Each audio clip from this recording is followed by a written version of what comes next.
Beneath a sky swollen with ash and fire, the world teetered on the edge of annihilation.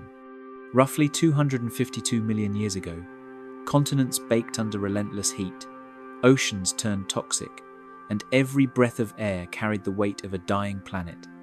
Life struggled amid storms, famine, and unseen killers, where survival demanded ingenuity, resilience, and relentless adaptation.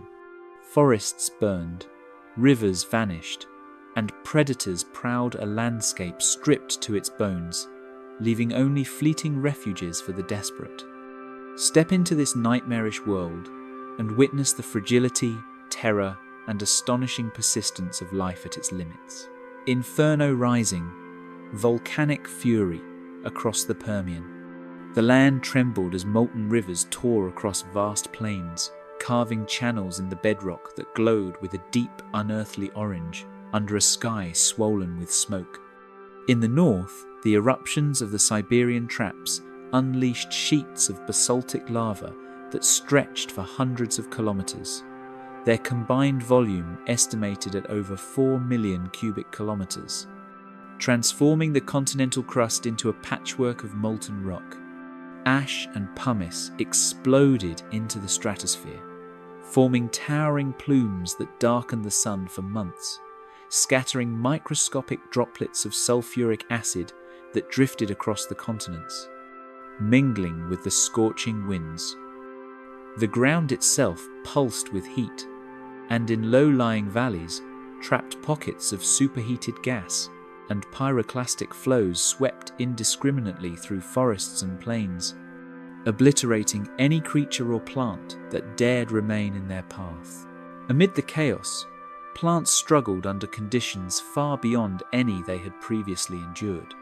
Glossopteris, the dominant seed fern of Gondwana, bore leaves twisted and scorched at the edges, its vascular system strained as sap boiled within brittle stems. Conifers such as Ulmania and Pseudovoltsia reached skyward in a desperate attempt to escape the smothering ash, yet even their towering forms could not escape the suffocating heat and acidic precipitation that fell from the sky. The chemical composition of the ash, rich in sulfur dioxide and carbon dioxide, created localized acidification of soils and waterways, causing root rot and the collapse of freshwater microecosystems, leaving amphibians such as Eriops and Archegosaurus stranded in dwindling pools. Animals that roamed the Permian plains faced an unrelenting gauntlet of fire, smoke, and toxic air. Large therapsids, like the carnivorous Inostrancevia, moved with wary caution through scorched terrain, their respiratory systems strained by airborne particulates and elevated temperatures that pushed thermoregulation to its limits. Smaller herbivorous dicynodonts, including Lystrosaurus, were forced to migrate in herds across barren land in search of the rare patches of edible foliage that had not yet been consumed or burned, often encountering lava flows and pyroclastic surges that split the ground beneath their feet. Even invertebrates were not spared. Dragonfly-like Meganeura found their flight curtailed by dense smoke-filled skies, while terrestrial arthropods scuttled frantically to avoid sudden bursts of molten rock or collapsing trees. The scale of the eruptions altered the atmosphere in ways that reached far beyond the immediate impact zone. Estimates from geochemical studies suggest that sulfur dioxide levels rose high enough to trigger global cooling episodes, even as carbon dioxide emissions drove greenhouse warming, creating a volatile climate oscillation that made survival increasingly precarious. The continuous injection of aerosols into the upper atmosphere blocked sunlight in many regions, reducing photosynthesis and destabilizing food chains from the bottom up. Algae populations in rivers and shallow seas experienced dramatic die-offs, which rippled through the aquatic food web, affecting early bony fishes and temnospondyle amphibians that relied on abundant primary productivity for sustenance. Rivers of lava did not only consume life on contact, They also reshaped landscapes, creating new mountains, altering river courses, and damming valleys that would later flood catastrophically. Pyroclastic flows carried not just heat but chemical toxins, leaching minerals into water systems and altering the chemical balance of the ecosystems they traversed. Sedimentary deposits of this period record thick layers of tuff and basalt, demonstrating the frequency and scale of these eruptions. Some layers suggest that lava advanced at rates exceeding several meters per hour, fast enough to outrun large terrestrial animals, but slow enough for smaller, burrowing species to attempt desperate escape through shallow tunnels, though few succeeded. Even creatures capable of burrowing faced immense challenges. Cynodonts and other burrowing therapsids excavated beneath scorched soils, yet the heat penetrated meters below the surface, while toxic gases seeped through fractures, making subterranean refuge only marginally safer. In certain basins, volatile gases accumulated, creating pockets that exploded with sudden force, tearing the ground and ejecting debris, a hazard that could strike without warning. The ecological pressure forced rapid behavioral adaptations. Nocturnal activity increased as the day became intolerably hot, and animals shifted to feeding on the few remaining drought-tolerant plants, intensifying competition and predation in already hostile conditions. Amid the eruptions, the very chemistry of the air and water became a weapon. Acid rains, rich in sulfuric compounds, etched leaves and corroded shells of freshwater mollusks, leaving entire riverine communities in collapse. Carbon dioxide concentrations reached levels sufficient to induce hypercapnia in larger vertebrates, causing disorientation and weakness that predators exploited. Evidence from paleosoil analysis indicates repeated cycles of extreme soil acidification, suggesting that these volcanic events were not isolated incidents, but prolonged eruptions spanning hundreds of thousands of years, imposing relentless stress on ecosystems across the supercontinent of Pangaea. Even the skies reflected the fiery torment below. Ash clouds reduced sunlight to a dim red haze, producing prolonged twilight conditions across much of the landmass. Winds carried embers and volcanic debris for hundreds of kilometers, igniting distant forests in a cascading chain of fire. Thermal currents from lava flows generated local storms, whipping smoke and ash into spiraling funnels, while lightning from charged volcanic clouds sparked additional fires in parched landscapes. The combination of heat, toxic gases, and reduced oxygen created a suffocating, almost palpable atmosphere, one in which survival required constant movement, vigilance, and extraordinary resilience. As the days of relentless eruption continued, the boundaries between land, air, and water blurred under the weight of heat, ash, and chemical overload. Life clung to marginal refuges wherever a river trickled through a valley or a patch of forest had not yet been consumed. The relentless, unyielding fury of the planet itself forced evolutionary pressures at an unprecedented pace, selecting for resilience, mobility, and rapid adaptation in creatures both large and small. In these moments, the Permian world became an arena of immediate and extreme survival, where fire and smoke consumed the horizon and the air itself became an oppressive, the suffocating force that foreshadowed the collapse of breathable air, leaving life teetering on the edge of annihilation. Breathless, the oxygen collapse. Shrouded by volcanic smoke, each inhalation became a test of endurance, the air itself opposing life with an invisible force. Oxygen levels had plummeted, estimates suggesting concentrations as low as 12 to 15%, forcing animals to struggle for each intake while carbon dioxide and sulfurous gases thickened the atmosphere. Across the scorched plains, herds of Lystrosaurus moved slowly, muscles quivering with every step, their lungs working harder than ever as the once familiar air betrayed them. The thickening sky muffled the warmth of sunlight, yet the relentless heat persisted, compounding the physiological strain on creatures already weakened by fire and chemical fallout. Leaves of Glossopteris and other dominant seed ferns curled and withered under the oppressive air, their stomata widening in vain to capture the dwindling oxygen. Even the towering conifers of the southern supercontinent struggled to maintain metabolic balance, their needles trembling in the poisoned breeze, shedding water and carbon in desperate attempts to survive. In lowland rivers and marshes, amphibians such as Archegosaurus and Eriops flopped and gasped, their gills and lungs straining against hypoxic waters, while freshwater invertebrates fled deeper currents in search of oxygen-rich microzones. The struggle was constant, subtle, yet deadly, as life teetered on the razor's edge between adaptation and collapse.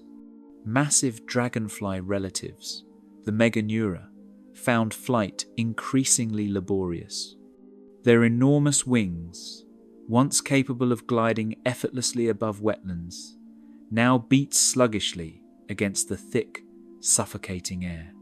Even insects with high surface area respiration were slowed by hypoxia, forced to remain in shade or shelter beneath rocks and fallen trees.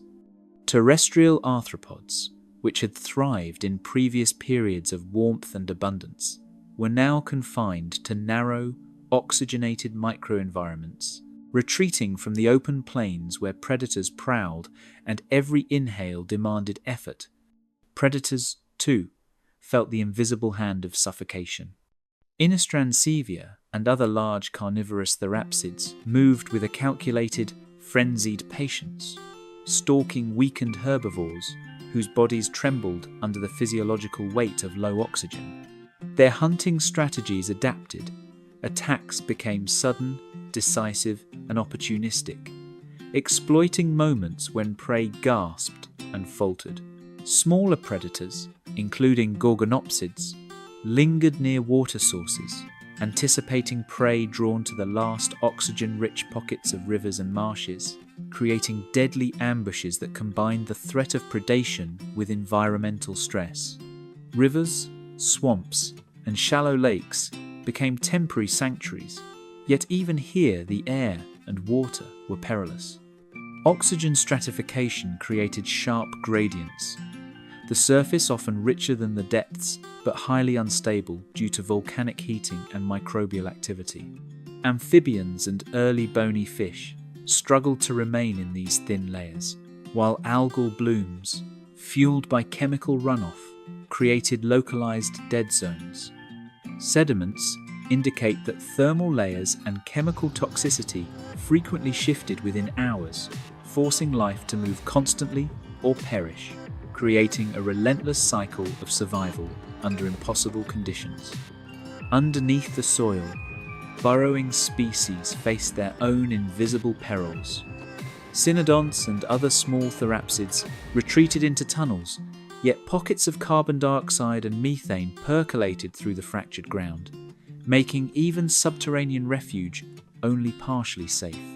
Temperatures several meters below the surface rose unexpectedly as heat from widespread lava flows radiated through the crust, while toxic gases seeped through faults, leaving the creatures to navigate a labyrinth of danger, both above and below.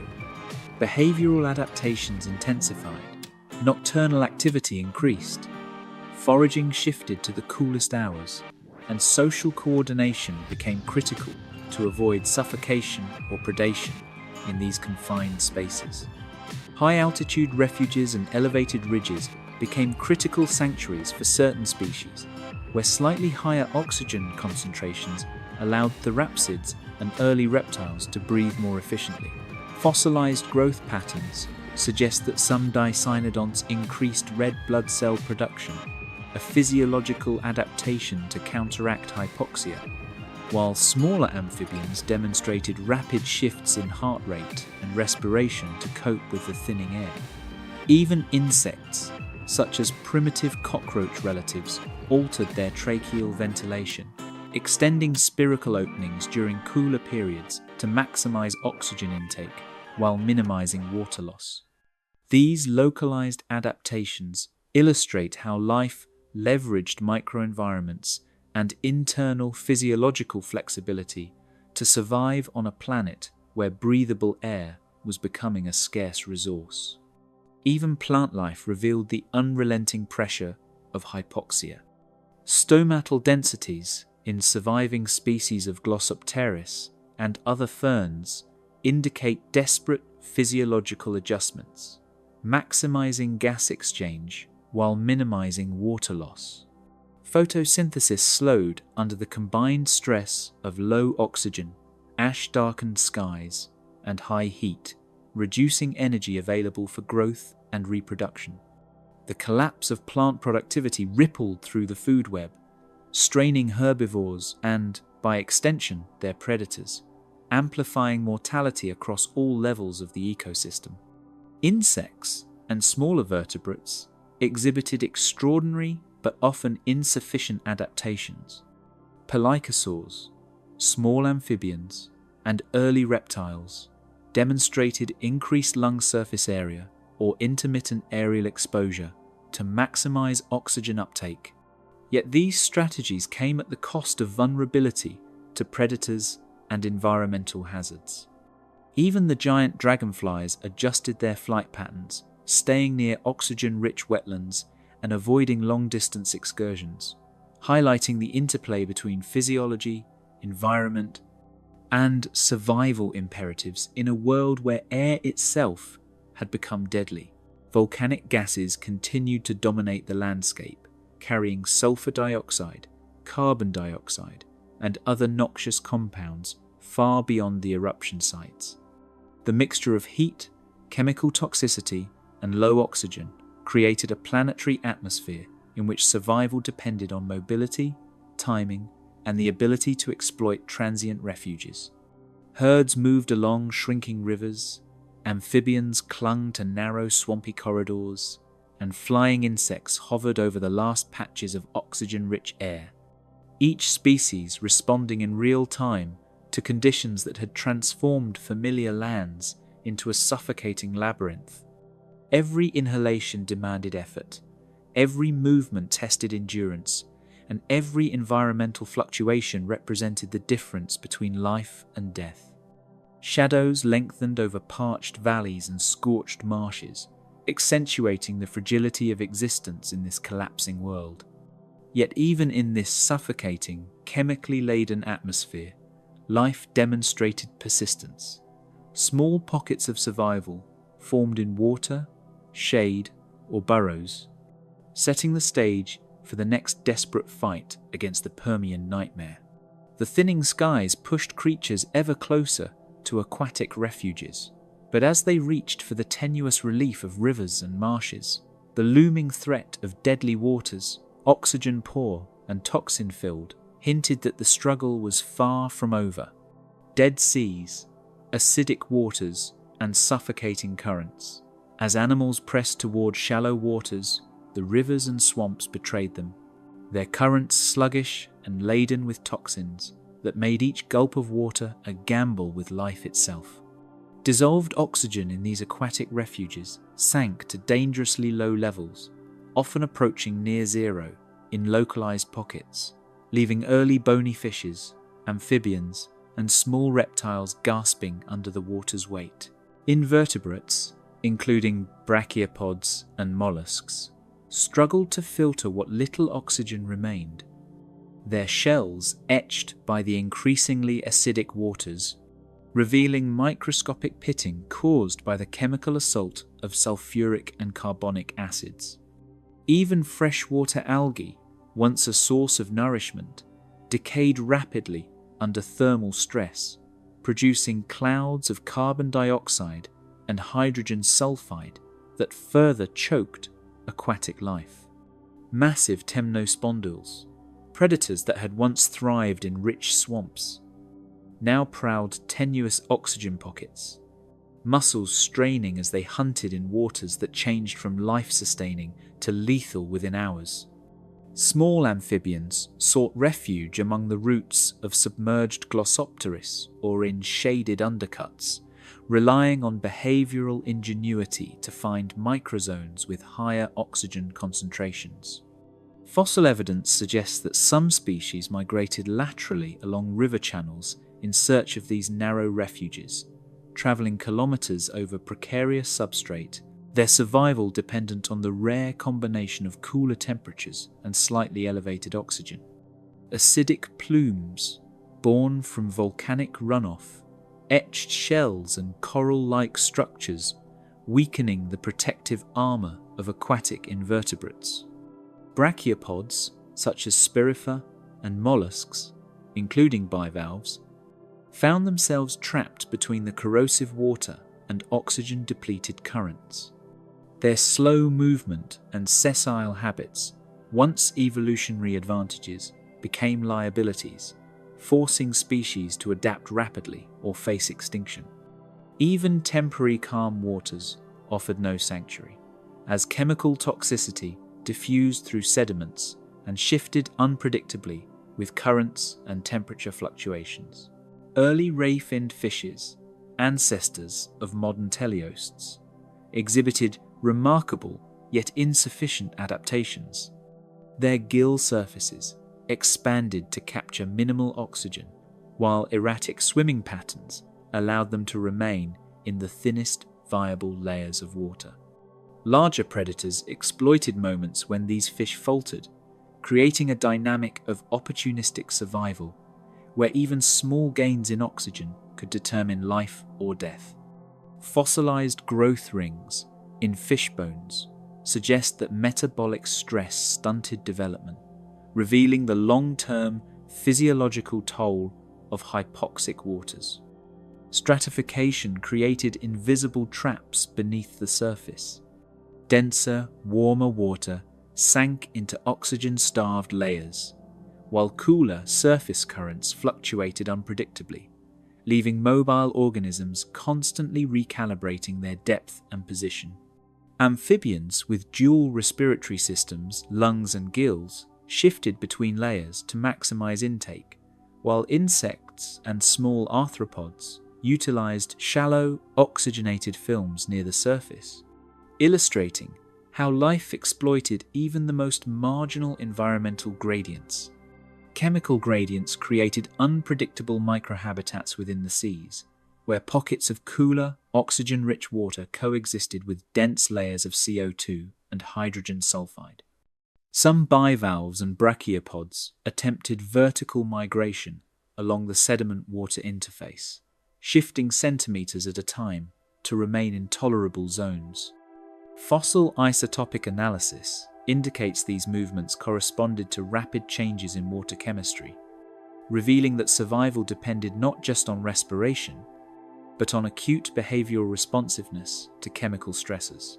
Even smaller crustaceans altered feeding cycles, consuming detritus only during brief windows of improved oxygenation, demonstrating that life had to constantly adapt to ephemeral and lethal environmental mosaics. Algal blooms, fueled by nutrient runoff and chemical shifts, became lethal rather than beneficial. Their rapid decomposition consumed the remaining oxygen and released toxic gases that rose into pockets within shallow waters. Amphibians and small fishes faced simultaneous challenges: oxygen depletion from below and chemical toxicity from above. Invertebrates clung desperately to sediment surfaces, relying on slow filtration to survive brief windows of breathable water. These layers, ephemeral and unstable, demanded constant vigilance and movement. Dead zones expanded and contracted with the influence of thermal currents and ongoing volcanic activity. Fossil deposits from this period reveal layers of laminated sediment interspersed with collapsed shells and skeletons, evidence of mass die-offs in zones where chemical stress exceeded the tolerance of even the hardiest species. The interplay of temperature, acidity, and oxygen scarcity created a patchwork of survival, with life concentrated in narrow ribbons where conditions momentarily allowed respiration and feeding. Massive aquatic predators, including large temnospondyls, demonstrated remarkable behavioral plasticity. They exploited pockets of oxygen-rich water, hunting with frenzied precision, while avoiding areas where dissolved gases reached lethal concentrations. Fossilized jaw and limb morphology suggests adaptations for sudden bursts of movement, allowing them to navigate unstable currents and seize prey that faltered under hypoxia. These predators, while powerful, could not overcome the global scale of environmental collapse, illustrating the all-encompassing reach of the Permian's lethal oceans. Even submerged vegetation reflected the extreme conditions. Roots of Glossopteris and other semi-aquatic plants showed signs of stress, including tissue necrosis and slowed growth, as acidic waters disrupted nutrient uptake. Shallow waterways that had once nourished life became zones of stunted growth and decay, altering the base of the food web and compounding the challenges for herbivorous amphibians and small reptiles. The collapse of primary producers echoed upward through every trophic level, emphasizing that the struggle for survival in the Permian oceans was as much chemical and physiological as it was predatory. Predator-prey dynamics shifted in eerie new ways. Fish that had once relied on speed now depended on oxygen-rich patches to hunt or flee, and groups of amphibians clustered in ephemeral refuges became concentrated targets for predators. Fossil evidence suggests that selective mortality reshaped populations, favoring individuals with larger gill surface areas, slower metabolism, or tolerance to acidic water, while weaker or less adaptable species disappeared entirely. This relentless pressure created a living laboratory of evolution, one written in the bones and shells of survivors. Shadows of sunken trees, collapsed vegetation, and eroded riverbanks marked temporary refuges where life clung precariously to existence. Small pockets of oxygen-rich water persisted near inflows, shaded under overhanging banks, or among submerged root networks. Here, amphibians, insects, and juvenile fish concentrated, creating fragile communities that could persist only briefly before currents shifted, gases accumulated, or chemical composition changed once more. Every ripple and eddy told of the ocean's silent, unyielding dominance, a force as merciless as fire and suffocating air above, reminding all life that survival was an ongoing negotiation with a planet reshaped by catastrophe. The scorched earth, endless heat, and cracking deserts. Beyond the river's remnants, plains stretched in a shimmering haze, the sun bleaching every surface to a sterile brilliance. Heat waves radiated across parched soil, creating mirages that warped horizons and distorted distances, while creatures moved cautiously between dwindling pockets of shade. Fossil evidence from paleosols reveals temperature extremes exceeding 40–45 degrees Celsius in many regions, forcing amphibians and reptiles to adapt or perish. Water sources evaporated within days, leaving shallow puddles and mud cracks where oxygen and chemical balances fluctuated rapidly, providing only temporary relief to desperate organisms struggling under unrelenting thermal stress. Soils cracked in intricate, polygonal patterns, each fissure a testament to relentless evaporation and the absence of sustaining moisture. Analysis of late Permian paleosols shows desiccation fractures spanning tens of centimeters, sometimes over a meter in width, revealing prolonged droughts.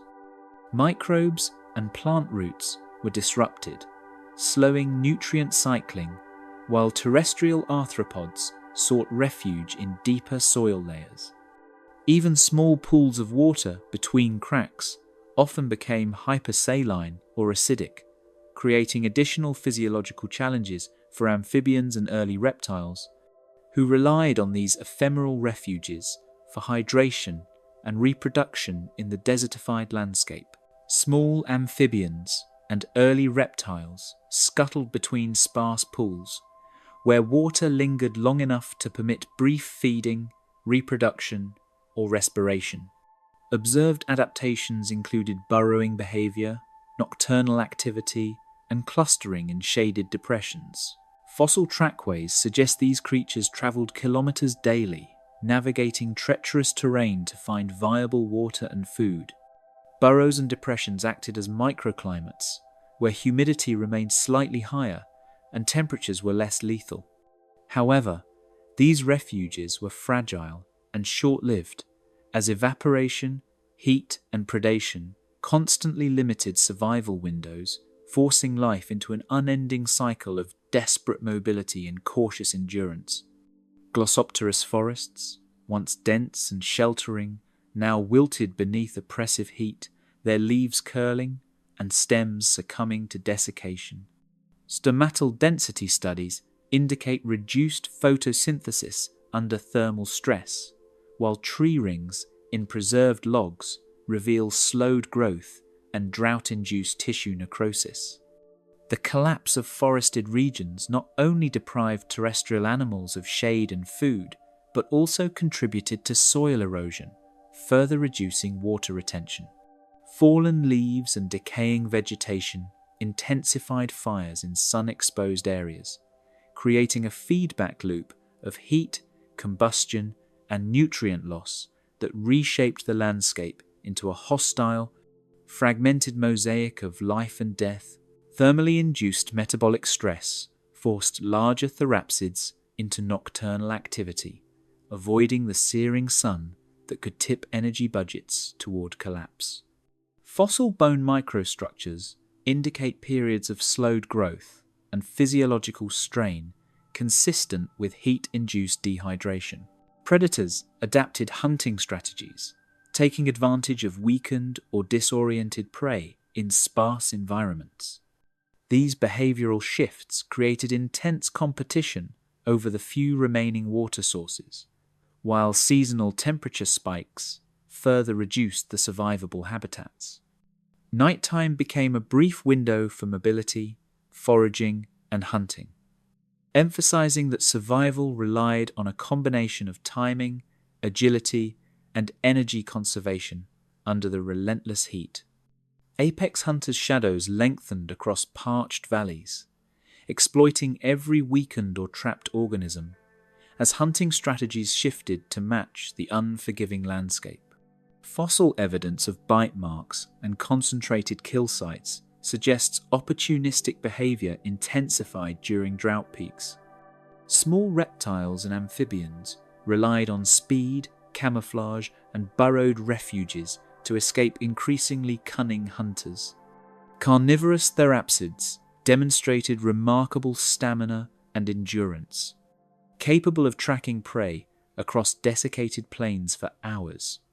Each interaction revealed the heightened mortality risk created by shrinking habitats, where every resource, water, shade, or prey, became a focal point for survival, driving evolutionary pressures to extremes.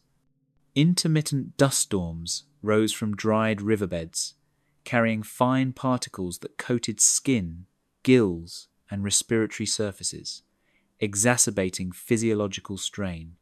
Fossilized soil and sediment layers indicate storms could last days, with winds transporting mineral-rich dust across continents.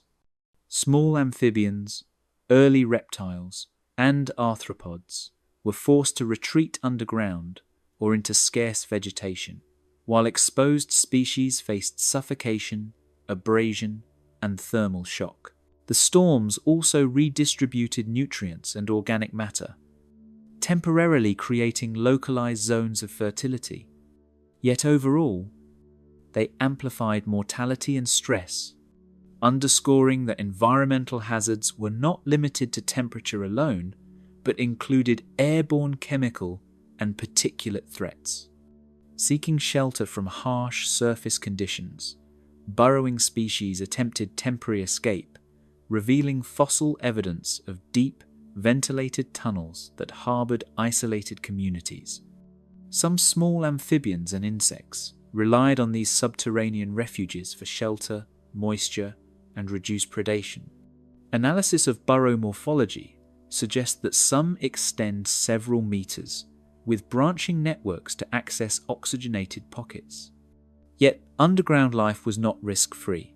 Hypoxia, heat conduction, and limited food-constrained population size. Fossilized excrement within burrows indicates reliance on detritus and opportunistic feeding. These subterranean ecosystems illustrate a desperate adaptation strategy, allowing life to survive transiently while the surface environment became increasingly lethal. Nutrient cycling slowed dramatically as decayed vegetation and dead fauna accumulated under harsh conditions, altering soil microbiomes and affecting plant regrowth. Decomposition rates dropped due to heat stress and low moisture, leaving layers of organic matter that stifled seed germination. Insects and microbial communities were concentrated into microhabitats, creating competition for resources. Without regular rainfall, nitrogen and phosphorus availability declined, influencing plant community composition and further stressing herbivorous species. The feedback loop of desiccation, soil depletion, and vegetation collapse amplified environmental severity, demonstrating that survival was constrained not only by immediate heat and water stress, but also by systemic ecosystem destabilization. Heat-induced fire scars dotted the landscape, marking regions where spontaneous combustion and lightning strikes amplified ecological devastation. Fossil charcoal and burnt logs confirm repeated fire events across the Permian Plains. Fires destroyed remnant plant cover, increasing soil erosion and exposure, and forced animal migrations into already limited refuges. The combination of thermal extremes, drought, and frequent wildfires created a dynamic where animals and plants were continuously challenged to relocate, reproduce, or escape predation. Fire became an unpredictable yet powerful agent of mortality, shaping species distribution and reinforcing the narrative of an Earth reshaped by relentless environmental catastrophe.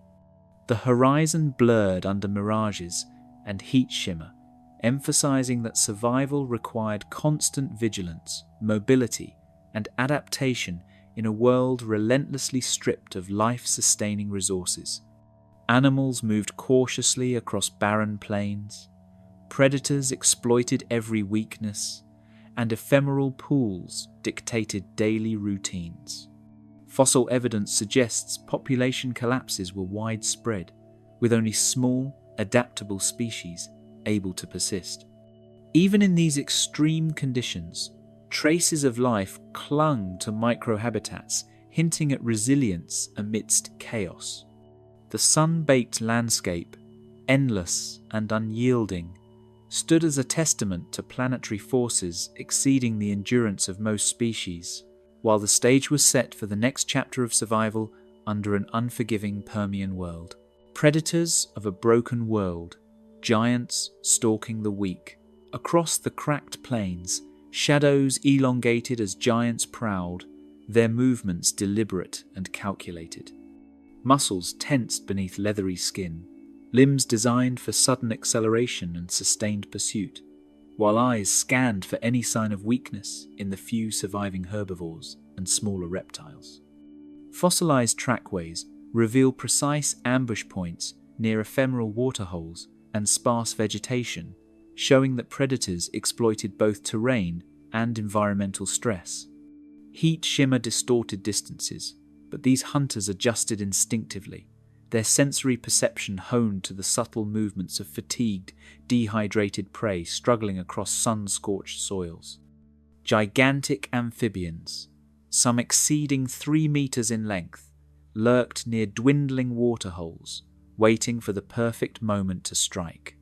Muscular tails propelled them with sudden bursts, while jaws lined with sharp, recurved teeth allowed them to seize and immobilize prey efficiently. Paleontological evidence suggests their metabolic systems tolerated heat stress better than smaller competitors, granting a strategic advantage in lethargic prey populations. These predators exploited weakened amphibians and small therapsids, transforming waterholes and shaded depressions into lethal traps, where life teetered on a knife edge dictated by both environmental extremes and evolutionary predatory efficiency. Therapsid hunters with robust jaws and serrated teeth roamed the scorched landscape in search of heat-stressed or injured prey. Gorgonopsians and Therocephalians, often exceeding 2 meters in length, relied on endurance and precision, capable of tracking prey across kilometers of arid terrain. Fossil bite marks reveal bone-crushing abilities, suggesting they could consume animals debilitated by dehydration or metabolic strain.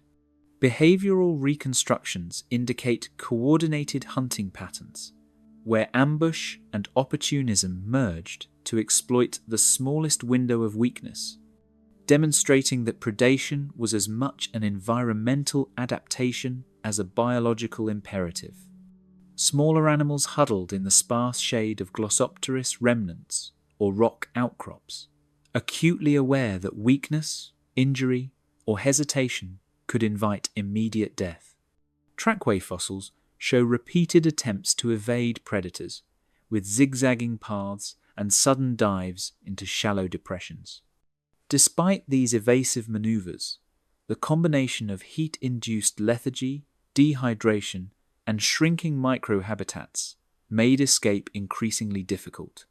Physiological evidence from bone histology suggests chronic stress, with slowed growth rates and fatigue indicators across multiple species, reflecting the compounded pressures of extreme climate and the predatory dominance of larger apex species. Fossilized tracks indicate sudden charges and ambushes, revealing behavioral strategies honed for extreme scarcity and environmental stress. Predators exploited ephemeral streams and mudflats, using the sun's glare and shadows to mask their approach. Analysis of bite marks on limb and torso bones indicates rapid, forceful strikes designed to incapacitate quickly. Predation success was strongly correlated with environmental factors such as heat, substrate stability, and prey density. Even minor miscalculations by prey often proved fatal, emphasizing the ruthless efficiency with which these apex species capitalized on environmental degradation to maximize survival. Heat-induced lethargy in prey species made timing and patience essential for successful hunting, amplifying selective pressures on both predator and prey. Fossil evidence shows skeletal adaptations in prey, including reinforced limb bones and expanded gill or lung structures in amphibians, reflecting evolutionary responses to repeated stress.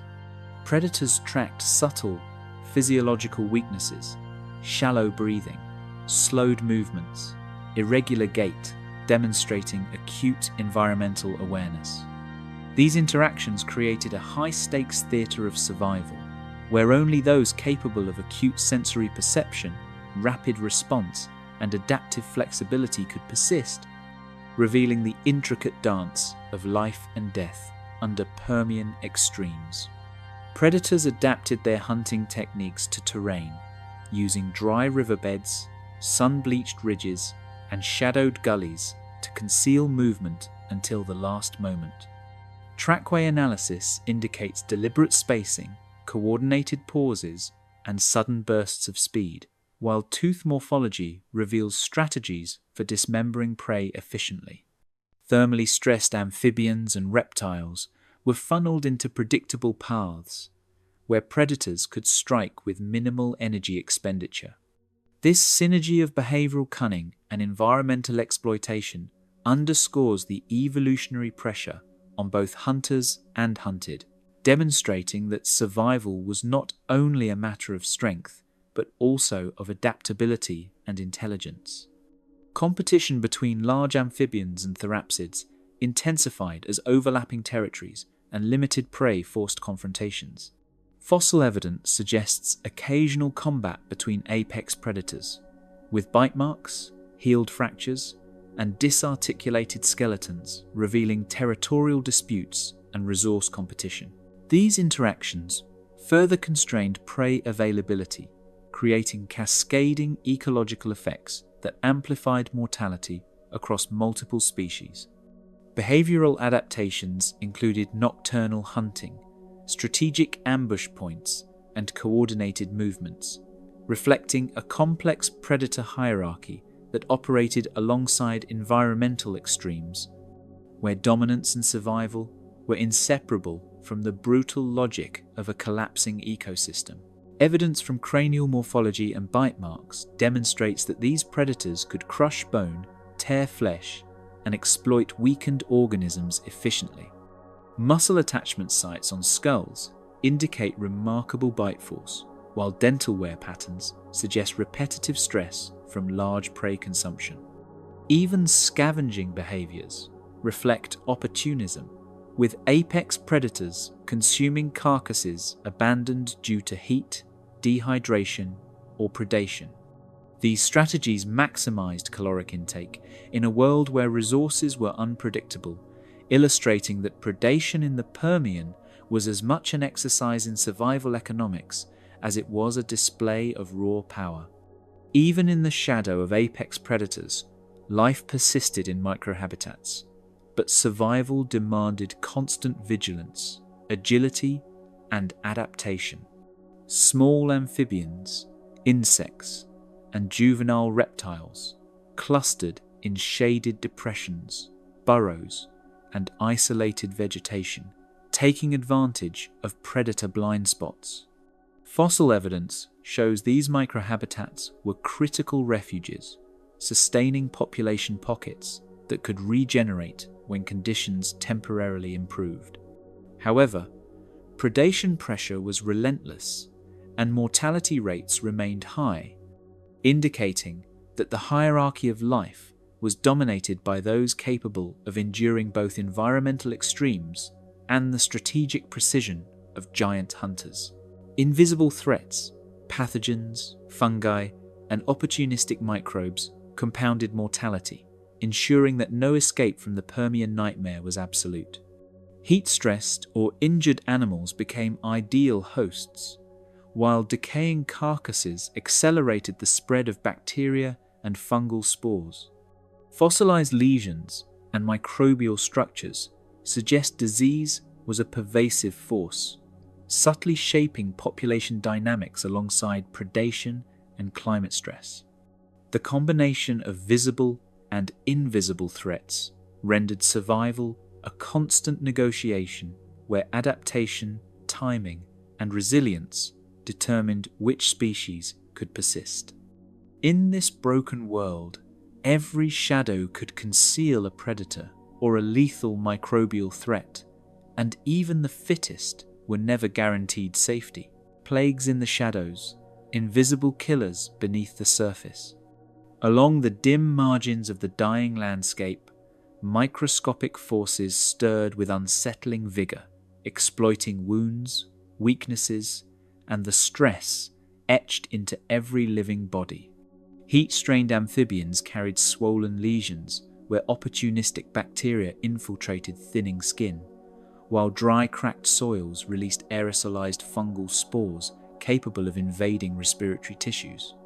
Geological studies of Permian paleosols reveal mineral films that once hosted dense microbial mats, suggesting explosive microbial proliferation during environmental collapse.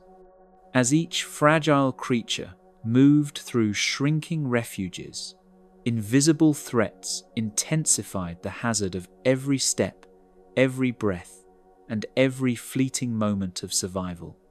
Under heaps of deteriorating foliage and contracting root beds, bacterial colonies proliferated within nutrient-heavy pockets left by mass die-offs, drawing energy from the proteins and lipids unlocked during decomposition.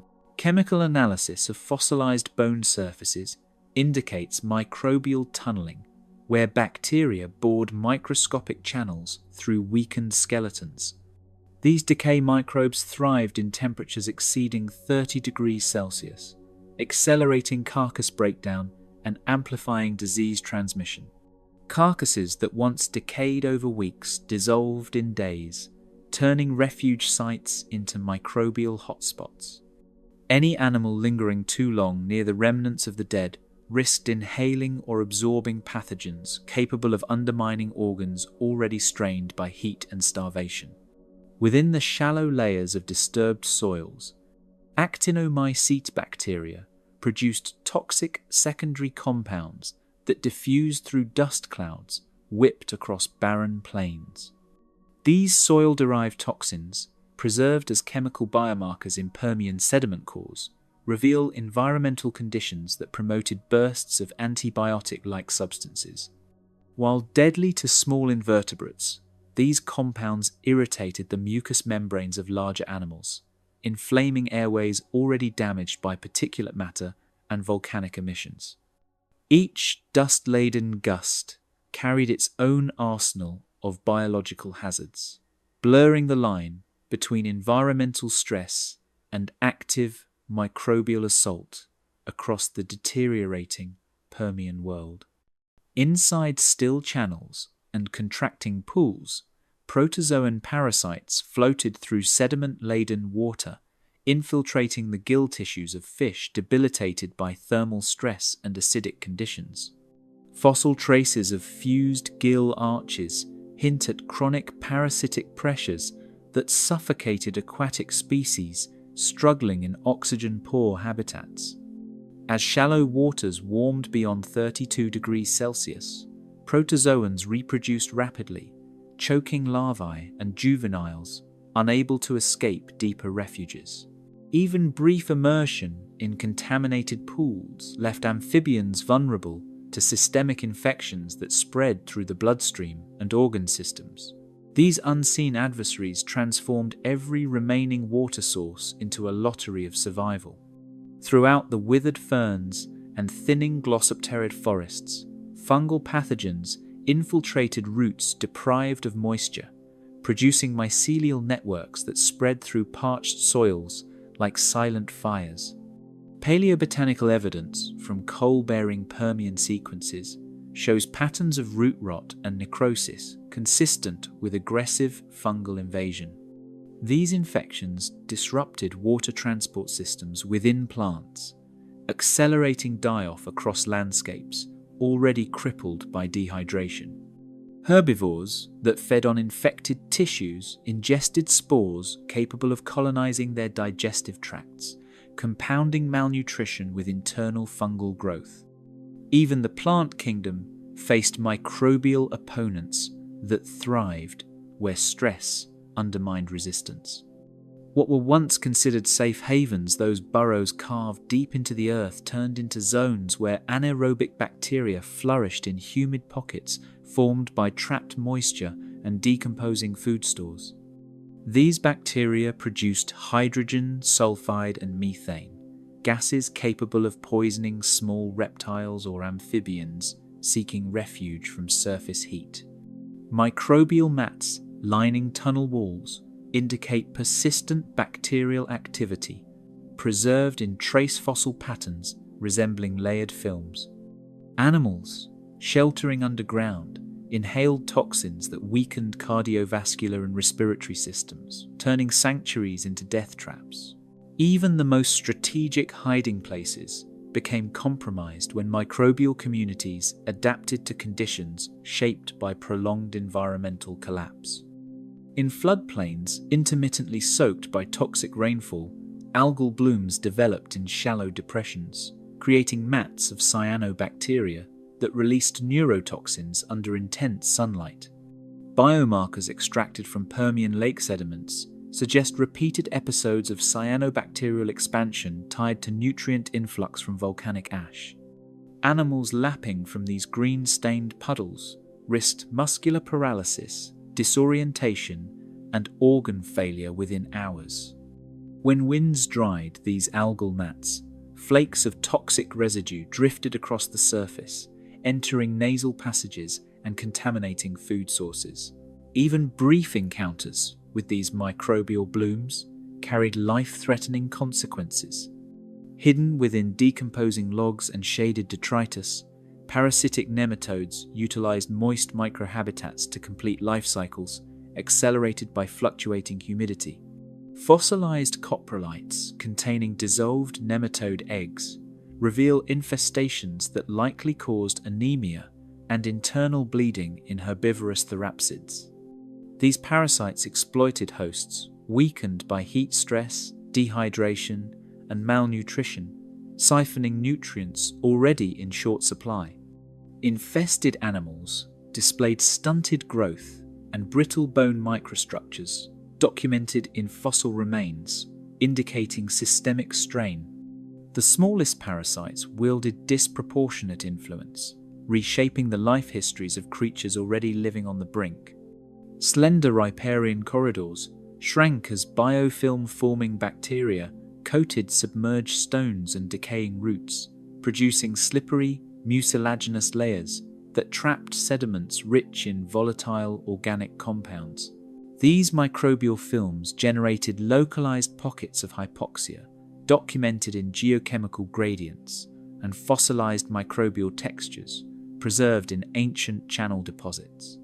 Small aquatic organisms caught in these zones endured suffocation or poisoning as bacterial respiration consumed available oxygen. Fish navigating these treacherous currents confronted unseen barriers where microbial metabolism outpaced environmental renewal. Each film represented a tiny ecosystem engineered by microbes thriving amid ecological breakdown. Above the fractured terrain, airborne spores drifted through superheated winds, traveling dozens of kilometers before settling onto exposed skin, plant surfaces, or desiccated soil. Microscopic abrasion marks on fossil bones imply repeated irritation and infection from windborne particulates filled with fungal and bacterial elements. These spores germinated quickly upon contact with residual moisture, infiltrating tissues or initiating rot in weakened vegetation. Even robust therapsids suffered recurring infections as spores invaded nasal passages and inflamed the respiratory linings. The air itself became a delivery system for pathogens adapted to harsh climatic extremes.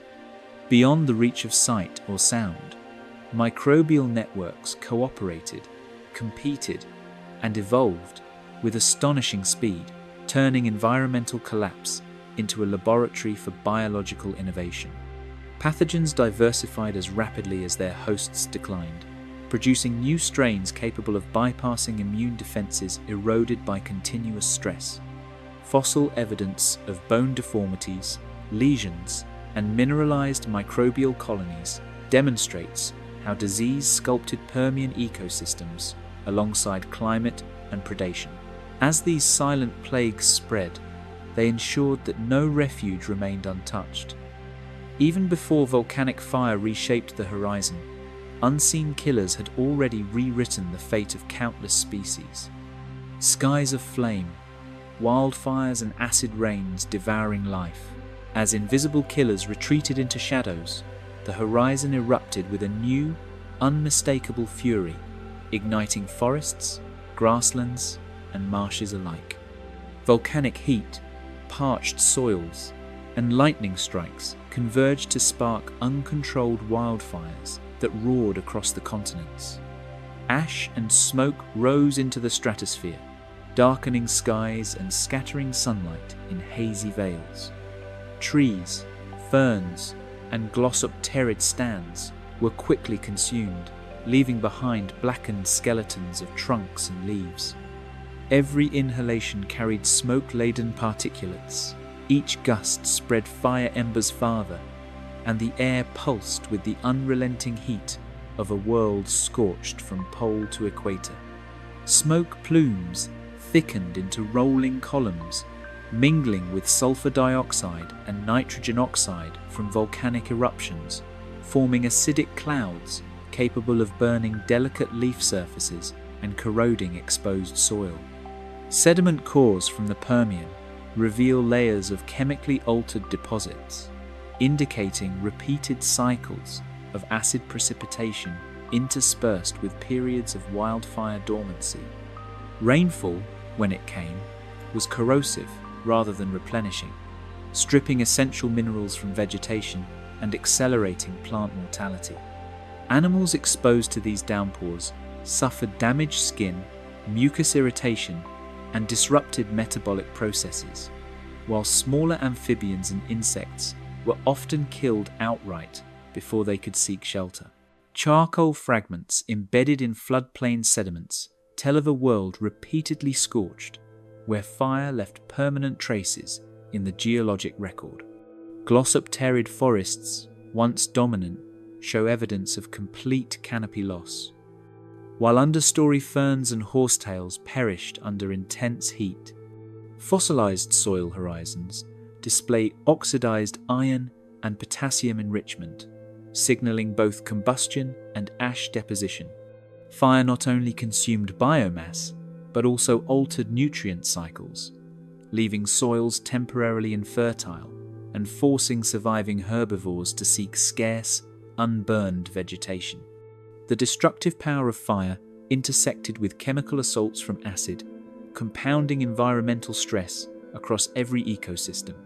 Volcanically induced wildfires ignited litter and leaf debris across parched floodplains, while wind carried embers kilometers ahead, creating spot fires that devastated isolated refuges.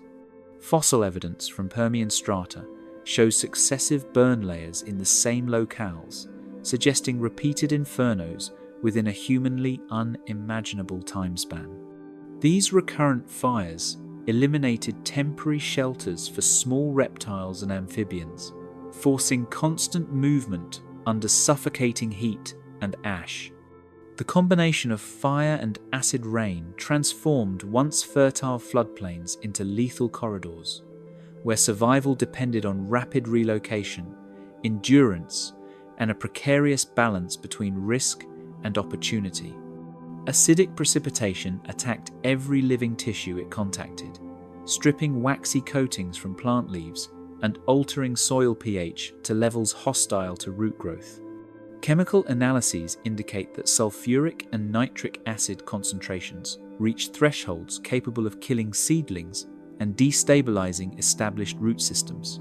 Herbivores feeding on these compromised plants ingested residues that disrupted digestion and mineral absorption, compounding malnutrition already caused by habitat loss. As ash settled atop scorched soils, it interacted with rainfall to form corrosive muds, poisoning aquatic microhabitats and transforming ephemeral streams into zones of lethal chemical concentration for fish and amphibians. Animal behavior shifted dramatically under constant threat. Therapsids, amphibians, and insects adopted nocturnal or burrowing routines to evade flame and heat. Fossilized trackways show repeated detours around burned zones, implying awareness of fire progression and selective avoidance.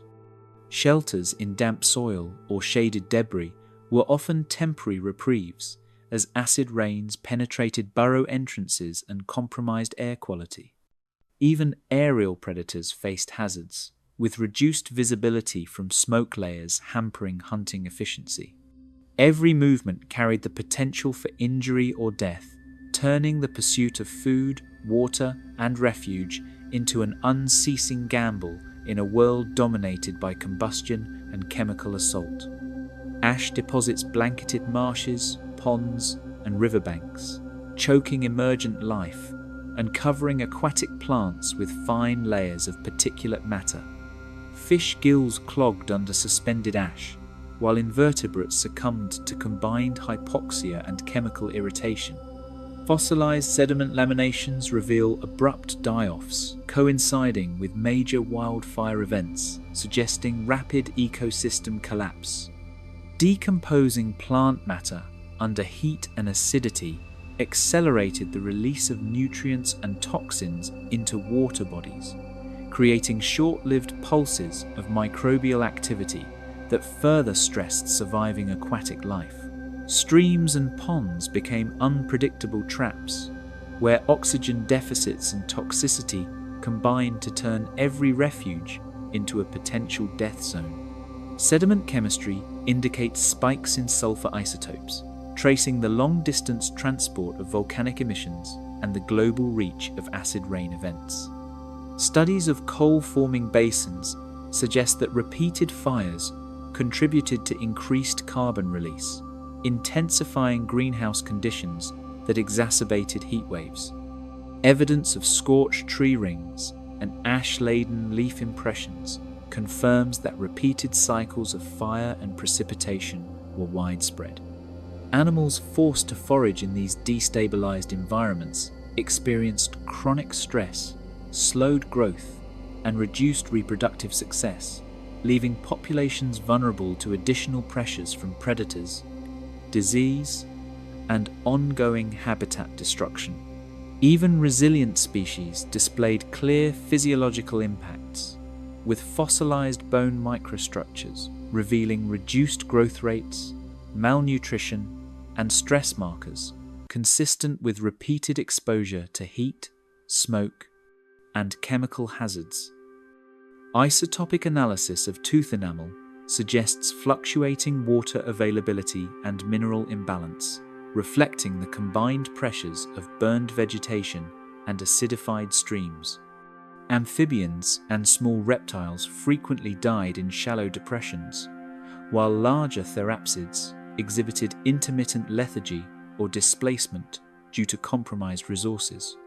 The synergy of flame, acid, and particulate matter created a relentless triad of mortality, where adaptations alone could only partially mitigate environmental assault.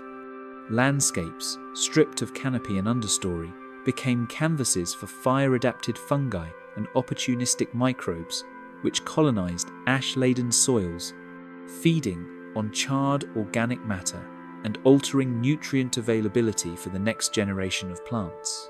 Biomarkers extracted from Permian sediments indicate that these microbial blooms released additional gases, further acidifying localized precipitation and amplifying soil toxicity. Burrowing and nocturnal activity offered temporary protection, yet spores and toxins penetrated most refuges. Ecosystem collapse progressed in waves, with visible destruction above ground mirrored by chemical and microbial devastation below. Ensuring that survival required more than mobility, it demanded timing, resilience, and adaptation to rapidly shifting hazards. From scorched plains to burned river valleys, the interplay of flame, acid, and smoke sculpted the Permian landscape, leaving an enduring record in charcoal, ash, and isotopic signatures. Trees, ferns, amphibians, and therapsids all faced simultaneous assaults from heat, chemical injury, and resource loss. Fossil evidence reveals cycles of devastation punctuated by brief recovery, yet the relentless combination of fire and acidic precipitation reshaped ecosystems faster than life could fully adapt. As the planet's atmosphere darkened with smoke and chemical fallout, surviving species were forced into new strategies for defense, mobility, and endurance, confronting the next phase of an unrelenting nightmare. Venom and spines, evolution's deadly arms race. Charred horizons no longer only threatened life, they revealed the selective pressure shaping the next wave of defenses. The Permian world, already ravaged by fire, acid, and suffocating air, became an arena where even minor adaptations determined survival. Fossil evidence shows that species able to modify morphology, rapidly developing sharp spines, reinforced shells, or venomous bites, were disproportionately represented in the dwindling populations, while the less adaptable perished. Evolution accelerated under these conditions, producing creatures whose bodies told a story of necessity. Every bone, scale, and gland a testament to the relentless arms race between predator and prey. Leaves hardened into spiny barricades, deterring herbivores and rewriting survival strategies in harsh Permian climates. Ferns, seed ferns, and early gymnosperms produced sharp projections along stems and leaf margins, while cuticle thickness increased to resist both herbivory and chemical injury from acidic precipitation. These structural adaptations were not merely defensive, they reshaped the interactions of entire ecosystems. Fossilized leaves show notches and bite marks precisely countered by the development of new spines or tougher tissue, revealing an iterative dance between flora and the creatures that sought to consume them. A silent war written into the fossil record. Specialized glands secreted potent toxins, transforming seemingly harmless creatures into living hazards for predators and prey alike. Early amphibians, therapsids, and small synapsids developed chemical deterrents in saliva, glands, or skin, providing a lethal response to attacks and reducing mortality. Analyses of fossilized bones indicate bite marks that correspond to these defensive adaptations, suggesting predators learned to avoid certain prey over time. The chemical arms race extended beyond the obvious, influencing feeding behaviors, social interactions, and even mating strategies, creating a complex web of survival strategies encoded in anatomy, chemistry, and instinct. Claws flexed and tails whipped with lethal precision, enabling both offense and rapid escape under relentless heat. Fossils of gorgonopsids and large temnospondyls show reinforced limb bones and muscular attachment points consistent with predatory specialization, while tails often exhibit evidence of ossified spines or dermal ridges used for defense. Such anatomical modifications enhanced hunting efficiency, allowing predators to target weakened or isolated prey, while simultaneously providing a deterrent to competitors. Every strike, swipe, or stab was honed by natural selection, and the fossil record preserves the subtle interplay of offensive and defensive engineering in real time, sculpted by the unforgiving Permian environment. Chemical warfare extended beneath the canopy, as plants infused soil and water with compounds that disrupted animal physiology. Allelopathic chemicals altered nutrient cycles and inhibited germination or digestion, creating invisible boundaries that shaped population distribution. These compounds also entered aquatic environments, influencing herbivorous fish, amphibians, and invertebrates, leaving detectable traces in sedimentary layers. Such interactions indicate that survival was increasingly dictated by indirect pressures. Creatures had to navigate a landscape where food was scarce, toxicity pervasive, and even microhabitats could pose mortal risk, forcing adaptations in physiology, behavior, and diet simultaneously across multiple ecosystems. Fossils expose a narrative of skeletal innovation, where bone density, spines, and ridges trace evolutionary battles.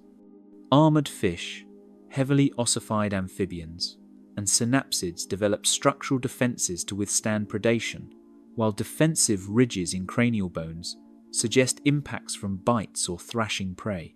Paleohistological studies confirm accelerated bone growth during these periods, indicating a rapid response to environmental and predatory stress. The record shows that the Permian arms race was not incremental. It was an explosive burst of adaptation across multiple lineages, with evolutionary pressure magnified by simultaneous ecological catastrophes, leaving the most resilient and responsive species in the gene pool. Murky rivers and stagnant swamps hosted armored fish and venomous amphibians, each adaptation responding to lurking threats. Freshwater ecosystems became crucibles of selective pressure. Gill morphology, dermal plating, and venomous spines increase survival odds in oxygen-poor, predator-filled waters. Fossil assemblages reveal concentrated populations in isolated refugia, where interactions between prey and predator accelerated evolutionary innovation.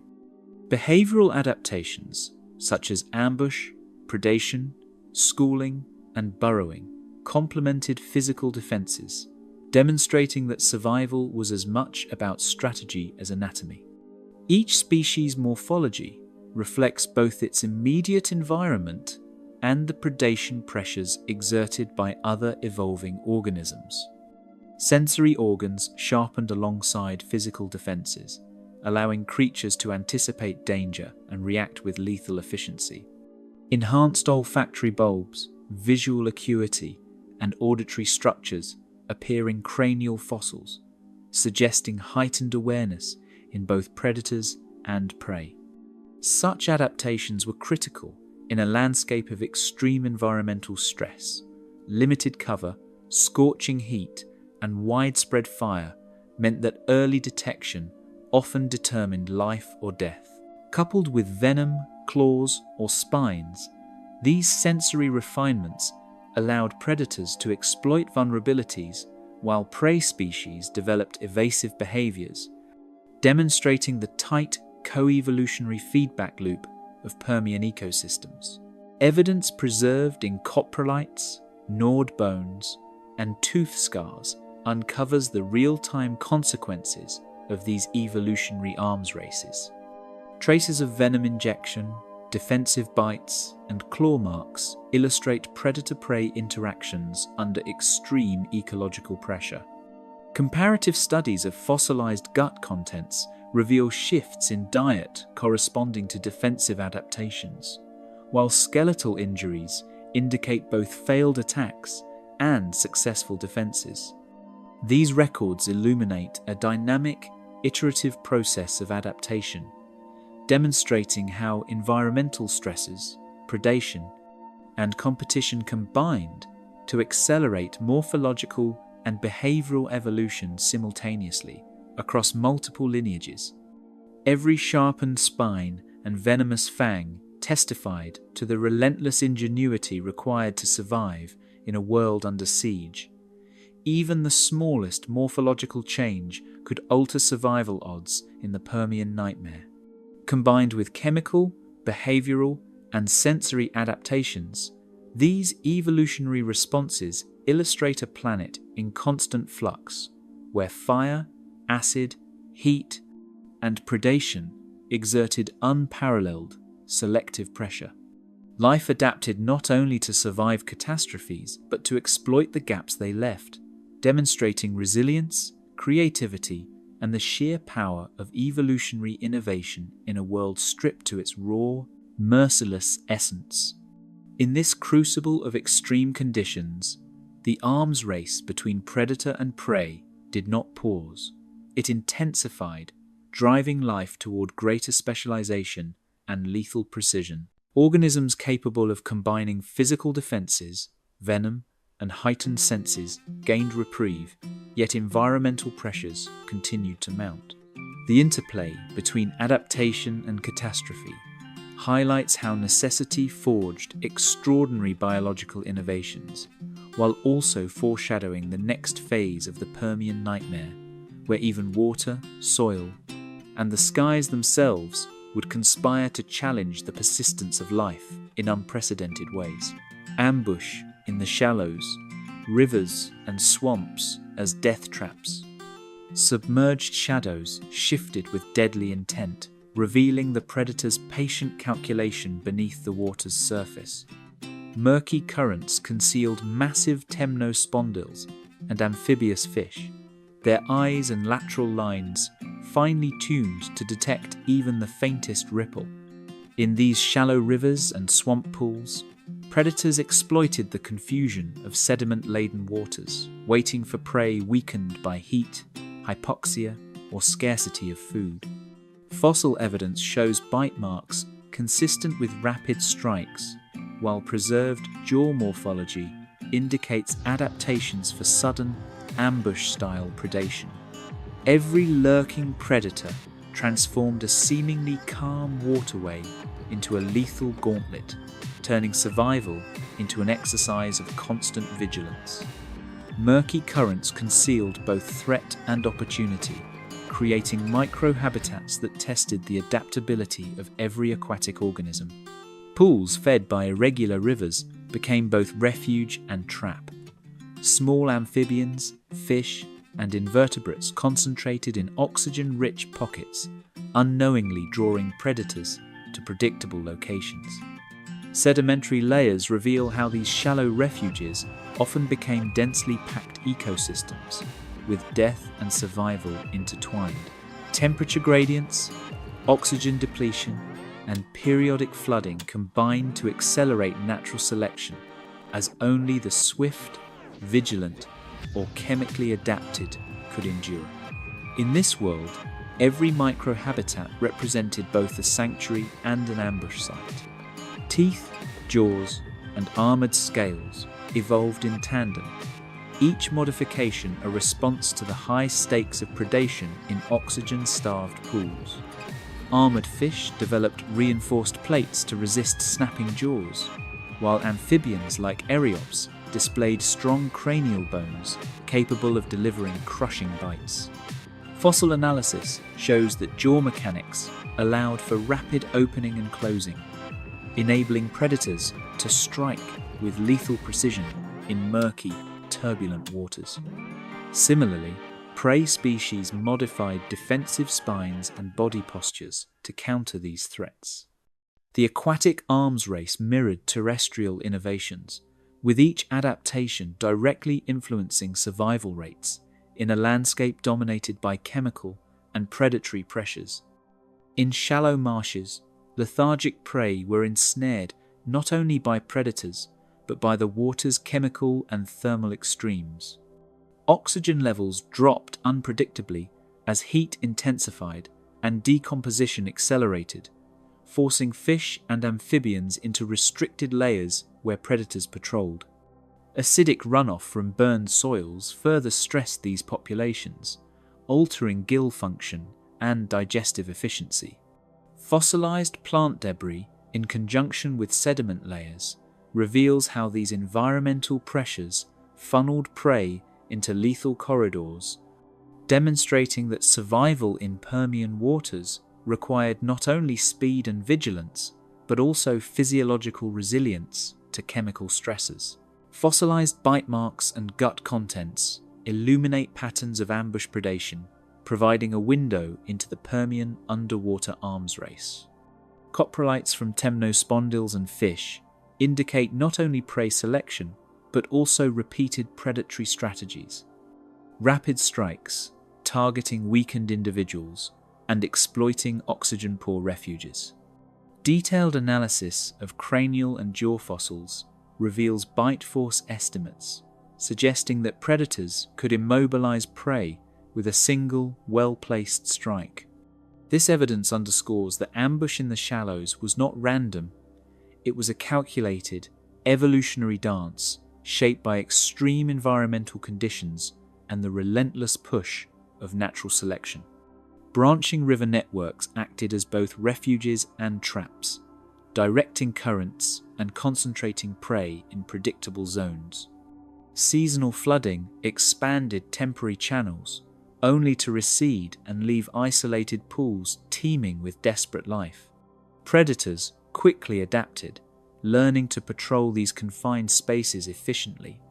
Sedimentology demonstrates how fluctuating water levels created high-density habitats that intensified predator-prey encounters. Even minor variations in flow or depth dictated which species survived long enough to reproduce, amplifying evolutionary pressures. and sculpting a selective landscape where life and death were determined in mere moments of hydrological and biological precision. Sensory adaptations from lateral line enhancements to olfactory sophistication allowed predators to detect subtle disturbances in the water. Fossilized cranial features reveal expanded sensory structures, while comparative studies suggest that these enhancements improved strike accuracy in turbid waters. Prey species countered with camouflage, sudden bursts of speed, or evasive schooling behaviors, demonstrating a reciprocal evolutionary pressure. The interplay between acute detection and environmental opacity illustrates that survival was as much a product of neural and sensory innovation as of physical morphology, a reflection of how extreme conditions favored multi-layered adaptations across the aquatic ecosystem. Competition among predators intensified in confined aquatic spaces, triggering rapid morphological innovation observable in fossil assemblages. Juvenile amphibians, small synapsids, and fish were subject not only to adult predators, but also to intraspecific competition, leading to accelerated growth rates and reinforced defensive features. Trace fossils, including scratch marks and damaged exoskeletons, indicate both violent interactions and predation attempts, highlighting a brutal hierarchy. Evolutionary pressure operated on multiple scales, as predators not only competed for prey, but also for territory, resulting in rapid diversification of hunting strategies, body size, and sensory acuity under extreme Permian stress. Environmental hazards compounded the danger. Hypoxic water, acidic runoff, and fluctuating temperatures turned ordinary pools into lethal arenas. Oxygen depletion limited mobility and endurance, while acidic conditions damaged gills and cuticles, weakening prey before a predator struck. Temperature extremes caused thermal stress, slowing metabolism and reaction times, effectively amplifying predatory efficiency. Sedimentary and chemical analyses reveal repeated episodes of mass mortality in shallow pools, underscoring how the physical environment amplified biological threats. Life in these waters required not just adaptation to predation, but mastery of chemical and thermal extremes simultaneously. Each calculated strike, lunge, and escape revealed the fine-tuned balance between predatory strategy and survival instincts, echoing the unrelenting pressure of the Permian nightmare. Fossils indicate that even minor physical modifications, teeth curvature, scale thickness, or tail musculature could determine survival odds. Behavioral adaptations, such as burrowing, hiding beneath debris, or exploiting shaded microhabitats, complemented morphological defenses. The shallow waters were a crucible of selective pressure, where the interplay of predator, prey, and environment accelerated evolutionary innovation, revealing that survival was a constant negotiation with both visible and invisible forces, shaping the fate of every organism. Tangled rivers and swamps harbored life, clinging precariously to existence, each movement potentially fatal. Pools teemed with species, forced to adapt simultaneously to hypoxia, predators, and chemical stress, demonstrating the intense interconnectedness of environmental and biological pressures. Evolutionary innovations in these aquatic habitats foreshadowed the next challenges on land, as floods, storms, and predator-prey interactions would continue to push adaptation to extremes. The Permian nightmare did not relent for those seeking refuge in water. Survival demanded agility, sensory acuteness, and physiological resilience, ensuring that even aquatic sanctuaries became arenas of relentless danger. Tempests of terror, storms and floods sweeping across the Permian, thunderheads coalesced above parched plains, casting shadows that foreshadowed a deluge unlike any seen in recent memory. The sky, once a muted canvas of heat and dust, darkened with swollen clouds that churned in violent anticipation. Atmospheric pressure shifts triggered sudden gusts, bending ferns and snapping brittle branches, while lightning illuminated distant mountains in jagged, ephemeral arcs. Beneath this brewing tempest, small pools and rivulets swelled rapidly, carrying the remnants of fragile habitats downstream. Paleoclimatic evidence suggests that such storms were not seasonal aberrations, but recurring cataclysms that punctuated the Permian nightmare. Floodwaters tore through valleys and lowlands with unrelenting force, uprooting plants, dislodging soil, and inundating areas that had offered fleeting respite. Logs, silt, and carcasses collided in chaotic torrents, leaving behind sedimentary layers that modern geology reads as markers of extreme hydrological events.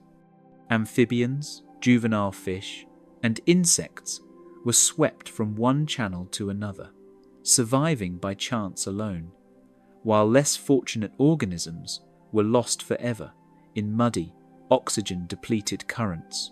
Fossilized trackways indicate that terrestrial species attempted desperate movements toward elevated ground, often arriving too late to escape the surge. Tree trunks, fallen limbs, and detritus collided in swirling waters, creating temporary whirlpools that served as both traps and transport for displaced life. The hydrodynamics of these flash floods reshaped river courses, deposited layers of sand and clay, and created microhabitats that were short-lived but ecologically significant. Isotopic analyses of Permian sedimentary sequences reveal repeated spikes in deposition consistent with extreme rainfall events, corroborating the dramatic impact of storms on both landforms and life.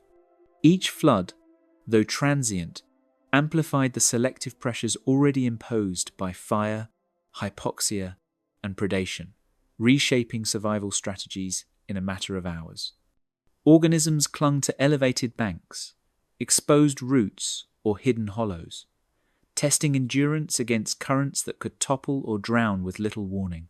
Fossil evidence from shallow aquatic sites demonstrates that amphibians and small reptiles often survived by gripping submerged vegetation, while others were forced into novel dispersal patterns, colonizing distant pools created by storm-driven erosion. This forced mobility not only influenced population dynamics, but also accelerated evolutionary pressures, favoring traits that allowed rapid response to hydrological extremes. High-velocity winds accompanied the rains, bending fragile ferns, snapping weaker branches, and stripping leaves from canopy-forming plants. The combination of mechanical damage and water stress led to cascading ecological consequences, reducing food availability for herbivores and altering the structure of sheltering vegetation. Invertebrates, insects, and juvenile vertebrates were forced to navigate constantly changing terrain where safety was fleeting and vulnerability universal. Even relatively sturdy species faced repeated exposure to environmental stressors, which over time contributed to population decline and localized extinctions. Amphibians, fish, and small reptiles were displaced into unfamiliar channels, demonstrating both the lethal and dispersal effects of storm events. Fossil assemblages suggest that some species were carried kilometers from their usual habitats, either to perish in unsuitable environments or to establish new refuges. Sedimentological evidence indicates that floodwaters deposited nutrient-rich layers, creating temporary ecological opportunities for surviving species, but only for a short period before subsequent storms or chemical stressors erased them. This cyclical destruction and brief renewal underscored the Permian world as one of constant instability. Predators, ever attuned to vulnerability, exploited the chaos. Crocodiliform ancestors, large amphibians, and opportunistic therapsids struck at disoriented prey, their hunting patterns amplified by the disarray of flood-driven landscapes. Mortality rates spiked, not only from drowning or starvation, but also from predation, intensified by environmental collapse. Fossilized remains demonstrate that individuals caught mid-flood were often partially consumed, highlighting the interplay of abiotic and biotic threats during extreme weather events. Survival required both instinctive response and physical resilience, yet even the fittest faced overwhelming odds. Microbial communities responded with astonishing speed to storm-driven nutrient influxes, forming ephemeral blooms in pools and sediments enriched by decaying organic matter. These blooms, while providing temporary food for some organisms, also altered oxygen levels, pH, and chemical composition in ways that could be lethal to other species.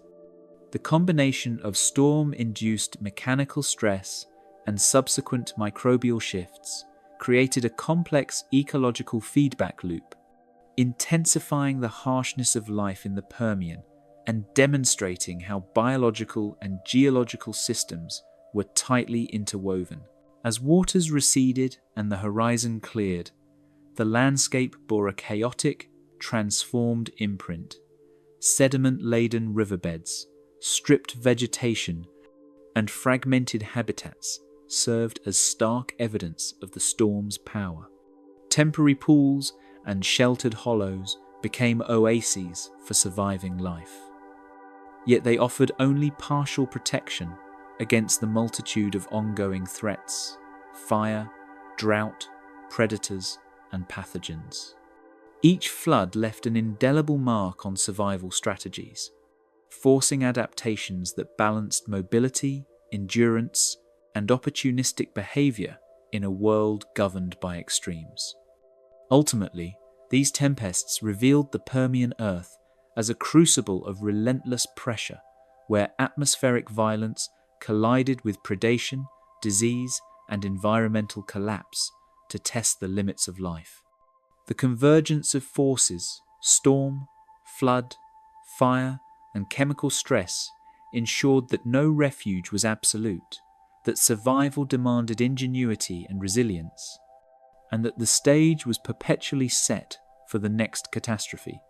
Life persisted only by negotiating each new hazard, with each storm reinforcing the brutal reality that the planet itself was both sculptor and executioner, preparing the final acts of the Permian nightmare.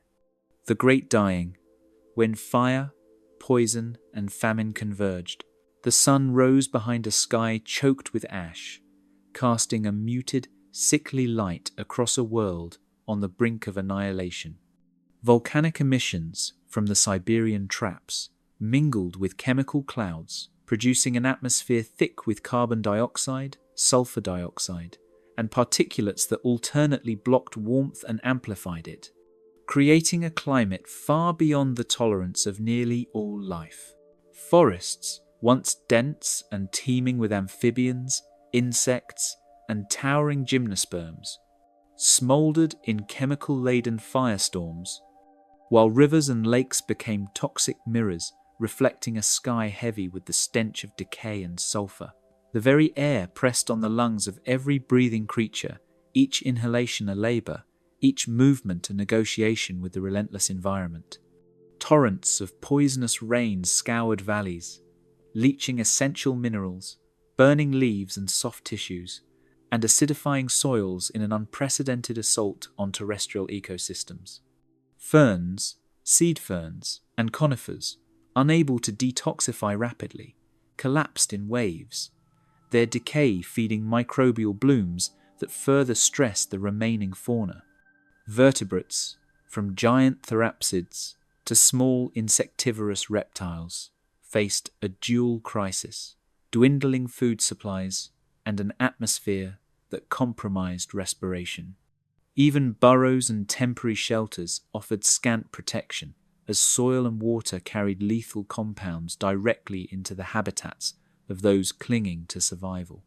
Evidence from petrified soils shows alternating layers of ash and chemical deposits, documenting repeated pulses of environmental stress that left no sanctuary intact. Fractured soils became arenas for microbial activity, consuming decaying organic matter in chemical infernos of decomposition and gas release. Oxygen levels plummeted in shallow rivers and wetlands, leaving creatures gasping in hypoxic pockets. Trace fossils indicate that amphibians congregated in the last oxygen-rich microhabitats, only to be swept away by sudden shifts in water chemistry or heat spikes. Insects and small arthropods displayed temporary population spikes in these refugia, exploiting niches too ephemeral for larger organisms to survive. Mineralized microbial mats, preserved in sedimentary layers, demonstrate the astonishing scale of life adapting in microhabitats, even as the wider world fell into collapse. Hunger drove predators to roam, yet no prey remained as famine claimed weakened populations. Giant amphibians that had once dominated swamps and rivers starved, while therapsids and small carnivorous reptiles encountered empty plains. Their hunting grounds turned to desolate expanses. Fossilized burrows and trackways revealed desperate migration attempts in search of scarce resources, yet the planet offered no real sanctuary. Each step became a gamble with mortality, as the convergence of fire, poison, famine, and suffocation rendered even the most agile and resilient creatures vulnerable. The extinction pulse was global, sparing only the smallest, most adaptable, or deeply sheltered species. Oceans, boiling and oxygen depleted, expelled the last gasping fish into turbulent currents. Phytoplankton and cyanobacteria, driven by nutrient overload from terrestrial die-offs, bloomed excessively, consuming remaining oxygen and creating vast marine dead zones. Shellfish, trilobite remnants, and early mollusks succumbed to rapid acidification, their calcium carbonate exoskeletons dissolving in waters increasingly hostile.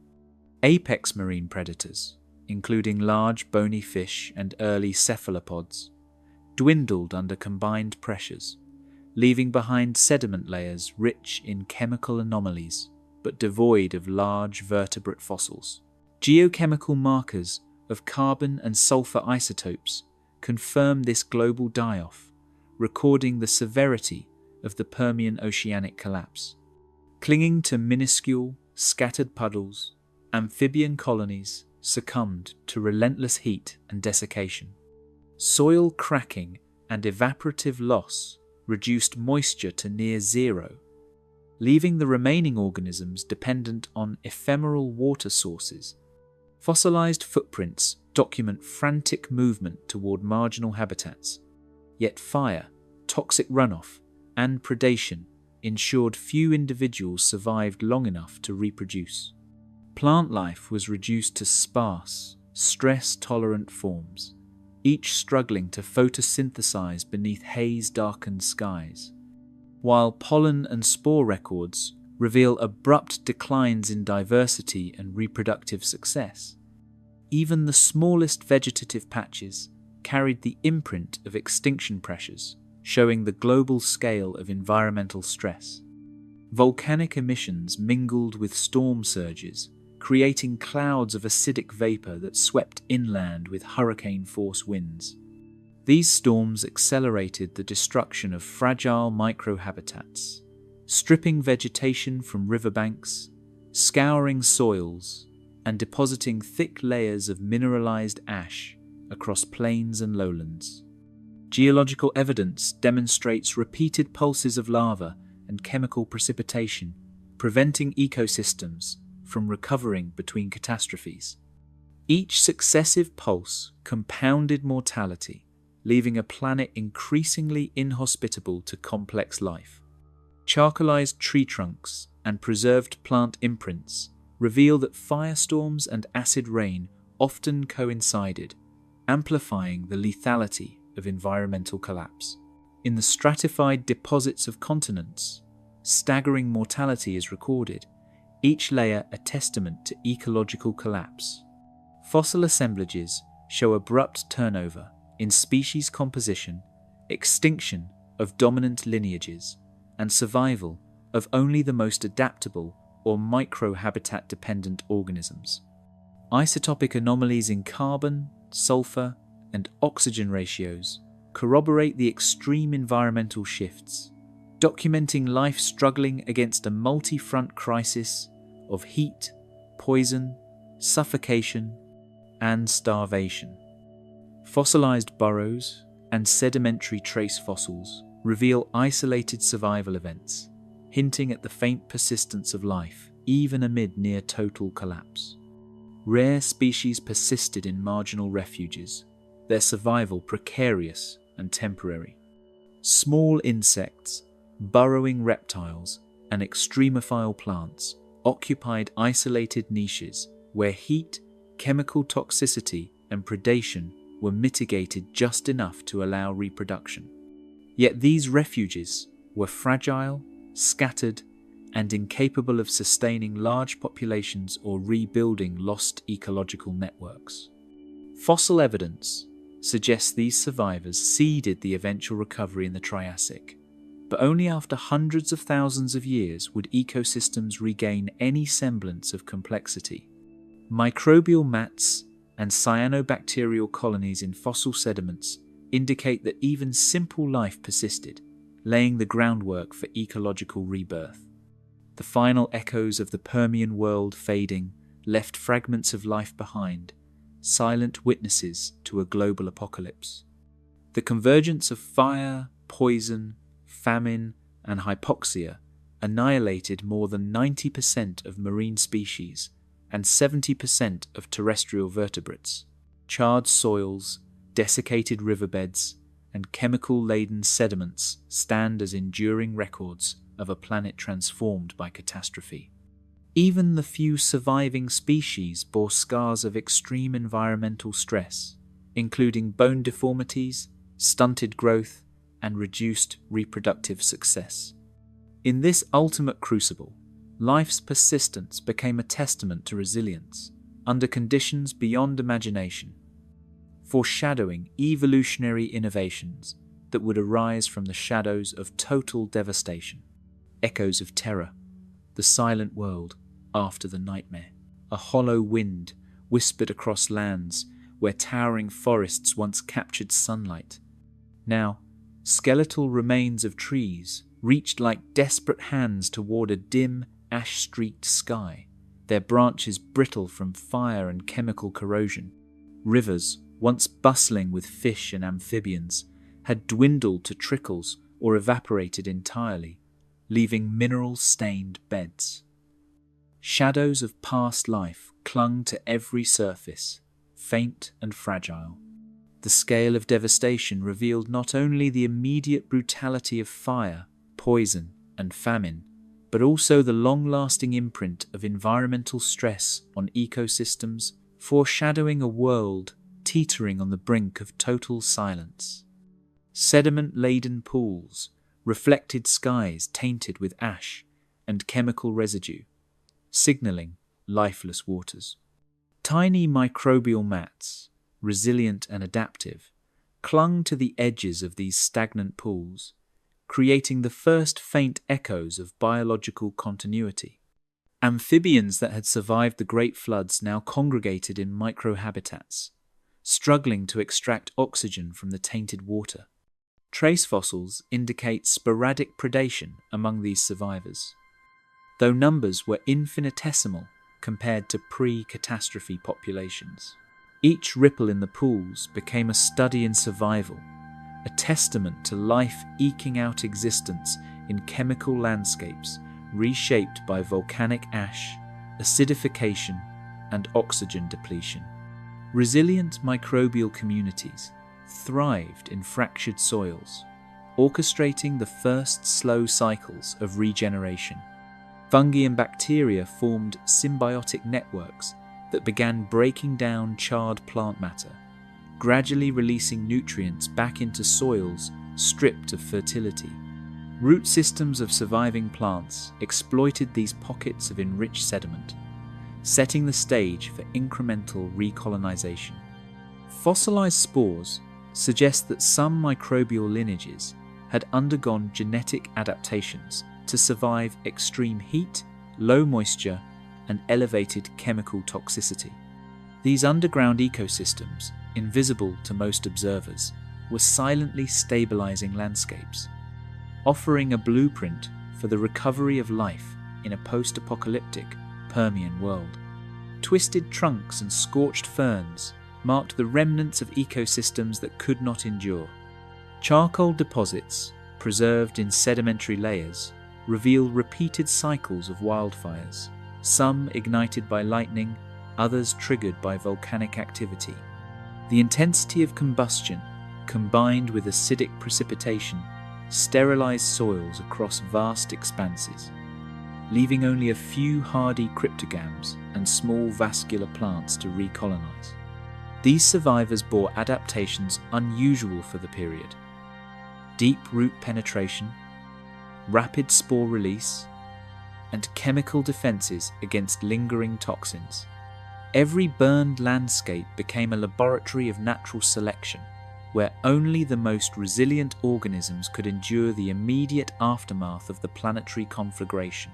Oceans, stripped of oxygen, harbored only microscopic survivors, navigating dense, nutrient-poor waters. Fossil records of conodonts and foraminifera indicate severe population bottlenecks, with drastic reductions in diversity.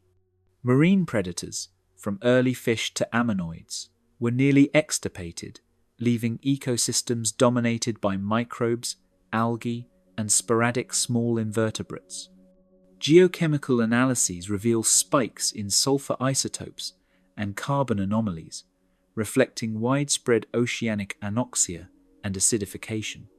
Even shallow reefs, once vibrant with brachiopods and mollusks, collapsed under these conditions. Life in the seas became a precarious negotiation with chemistry, temperature, and scarcity, establishing the foundations for future marine recovery. Predatory dominance vanished, leaving isolated insects and small amphibians as tenuous custodians of the land. These creatures occupied ecological niches, vacated by larger, extinct therapsids and amphibians, facing less competition but heightened vulnerability to environmental extremes. Fossilized trackways indicate careful, deliberate movement across sun-baked soils, with repeated attempts to locate water, shade, or shelter. Nutrient cycles had slowed drastically, with decomposition mediated almost entirely by microbes. Even the smallest predator-prey interactions now held disproportionate influence over the structure of post-catastrophe ecosystems, shaping survival strategies for species clinging to tenuous footholds in a world otherwise emptied of life. Fossilized skeletal remains reveal prolonged stress, with growth rings compressed and bone structure weakened. Survivors bore stunted limbs, reduced cranial capacity, and signs of metabolic strain, indicating generations of adaptation under severe oxygen and nutritional stress. Paleontological evidence points to shifts in reproductive strategies, with species producing fewer offspring but investing in higher survival potential per individual. The collapse of food webs left many survivors reliant on opportunistic feeding, scavenging, and temporary refuges. These physiological and behavioral traces provide insight into the resilience of life when exposed to multifactorial environmental catastrophe, demonstrating the limits and flexibility of Permian biota. Dusty plains bore subtle imprints of cautious movement, evidence of creatures mapping a perilous new world. Insects, small vertebrates, and plant propagules navigated a landscape dominated by barren soils, fragmented vegetation, and sporadic pools. Wind-borne spores, seeds, and eggs became crucial vectors for survival and recolonization. Evidence of burrows and shallow nests suggests behavioral adaptations to extreme heat, predation, and desiccation. These traces form a map of resilience, revealing patterns of movement, refuge, and dispersal that would shape evolutionary trajectories for millennia. Each mark in the dust represented both risk and opportunity in the fragile post-catastrophe world. Scattered oases of life, lichen-coated rocks, and microbial mats became essential hubs for recovery. These microhabitats served as refuges for amphibians, arthropods, and emerging plant shoots, maintaining genetic diversity in isolated pockets. Chemical analyses of preserved deposits indicate localized mitigation of acidity and toxic elements, allowing select species to thrive. Fossil evidence shows repeated colonization and abandonment cycles, illustrating the precarious balance between survival and extinction. These oases were both laboratories and lifeboats, demonstrating that even in near-total ecological collapse, microenvironments offered the first sparks of renewal and evolutionary experimentation. A quiet persistence threaded through every remaining lineage, hinting at the evolutionary stories yet to emerge. Microbes evolved metabolic innovations to exploit chemical niches, plants developed heat and drought tolerance, and animals optimized for scarce resources. Paleontological data indicate that these survivors carried traits that would become critical in post-Permian radiations. Genetic bottlenecks, while reducing diversity, also concentrated adaptations that allowed life to capitalize on open ecological space once environmental conditions stabilized. In these faintly lit corridors of survival, the seeds of Mesozoic ecosystems were being sown, invisible but potent, foreshadowing the slow rebound from planetary catastrophe. Even in the pervasive silence, the echoes of terror persisted in the chemical, geological, and biological record. Ash-laden soils, eroded channels, and mineralized sediments stood as enduring archives of the calamity. Fossilized remains bore witness to the intensity of selective pressures, demonstrating how life that survived had been tested to its limits. Yet the resilience embedded in these lineages ensured continuity, offering the first chapters of a renewed evolutionary narrative. The Permian nightmare, in extinguishing so much, paradoxically set the stage for the dawn of new ecosystems, leaving an indelible mark on the trajectory of life itself. In the aftermath of fire, flood, and suffocating skies, silence stretches across a world forever changed. Fragile remnants of life cling to shadowed valleys and poisoned waters, a testament to endurance amidst unimaginable chaos.